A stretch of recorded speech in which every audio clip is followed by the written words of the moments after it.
η οποία ήδη λειτουργεί. Δεν είναι δύσκολο να πάρεις το χάσμα. Σας έλεγα από την αρχή ότι το δύσκολο της υπόθεσης είναι το γραφειοκρατικό κομμάτι που πρέπει να ακολουθήσεις. Το γραφειοκρατικό κομμάτι από τη στιγμή που θα το στήσεις. Γιατί θα πρέπει να παρακολουθείς τις θερμοκρασίες, θα πρέπει κάποια πράγματα, θα πρέπει να τηρείται ένα αρχείο και των θερμοκρασιών, θα πρέπει να γίνονται εκπαιδεύσεις του προσωπικού.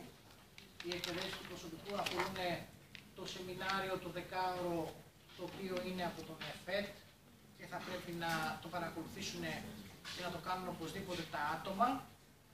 Θα πρέπει να έχουμε το αρχείο των εντομοκτονιών, μυοκτονιών, όπου θα πρέπει να είναι εταιρεία πιστοποιημένη που μας έχει κάνει την εντομοκτονία και την μυοκτονία και όχι να την κάνουμε μόνοι μας. Αυτά σε γενικές γραμμές όσον αφορά το συγκεκριμένο θέμα.